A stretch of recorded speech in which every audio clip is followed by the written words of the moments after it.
ঠান্ডা লাগছে, এর থেকে শরীর মনে করেন না শীত করে, এর মধ্যে আবার গরম লাগে, মানে দুটোটাই মানে জড়িয়ে যাচ্ছে, শান্তি লাগতেছে না। এর থেকে আস্তে আস্তে আস্তে এই খারাপ হয়ে গেছে কি। দিনে অনেক গরম থাকে প্রচণ্ড, রাত্রেবেলা আবার অনেক ঠান্ডা পড়ে, ওই ক্ষেত্রে হতে পারে বাবুর এই সমস্যাটা। এখন ডাক্তার বলছে আলহামদুলিল্লাহ একটু সুস্থ আছে, দেখি বাকিটা উপর আল্লাহর হাতে। আজকে এখানে নিয়ে আসছি, ডাক্তার দেখছে, দেখে বলছে যে প্রচণ্ড গরমের কারণে এর এই সময় ঠান্ডা লেগে গেছে এবং পাতলা পায়খানা হইতেছে। ডাক্তার দেখা এবং ভর্তি হওয়ার কথা বলছে। তো ডাক্তারের সাজেস্ট অনুযায়ী আমি ওকে এখানে ভর্তি করাইছি।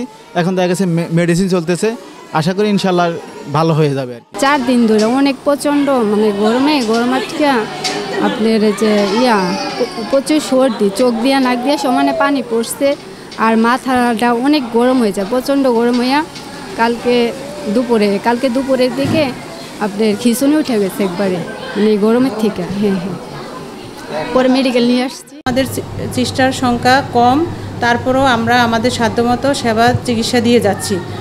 আমাদের হসপিটাল থেকে আমাদের ওষুধপাতি আমরা দিচ্ছি রুগীদেরকে, বিশেষ করে আমরা হসপিটাল থেকেই বেশি দিচ্ছি। সামলানোর জন্য আমরা চেষ্টা করতেছি, আমাদের অনেক কষ্ট হচ্ছে, আমরা আমাদের সাধ্যমতো আমরা চেষ্টা করে যাচ্ছি।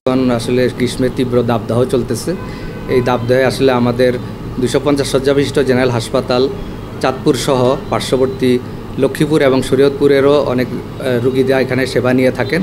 আমাদের এখানে গড়ে প্রায় 400 থেকে 450 রুগী সবসময় থাকেন। তবে এই তীব্র গরমে তার মাত্রা আরও বেড়ে যাচ্ছে। আমরা প্রতিনিয়তই বিভিন্ন ধরনের রুগী পাচ্ছি। আজকেও আমাদের এখানে প্রায় 140 জনের মতো শিশু রোগী ভর্তি রয়েছে। তো আসলে তীব্র গরমে যেটা হয় সাধারণত খাদ্য এবং পানিবাহিত যে রোগগুলো, সেই রোগগুলো আসলে বেশি হয়।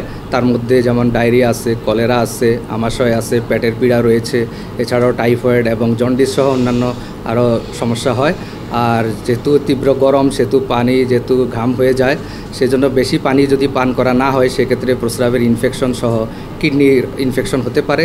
এছাড়াও যদি দীর্ঘ সময় রোদে থাকে তাহলে হিট স্ট্রোক হয়ে রোগী অজ্ঞান হয়ে যেতে পারে। সকলকে পরামর্শ দিব আমরা বিনা প্রয়োজনে যাতে ঘরের বাইরে বের না হই। যদি জরুরি প্রয়োজনে ঘরের বাইরে বের হতে হয় সেক্ষেত্রে অবশ্যই ছাতা অথবা মাথায় টুপি বা ক্যাপ পরিধান করা উচিত, এবং এই সময়ে হালকা কালারের ঢিলেঢালা পোশাক পরা উচিত, এবং কাজের ফাঁকে ফাঁকে অবশ্যই বিশ্রাম নেওয়া উচিত, এবং প্রচুর পরিমাণে পানি এবং তরল জাতীয় খাবার পান করা উচিত।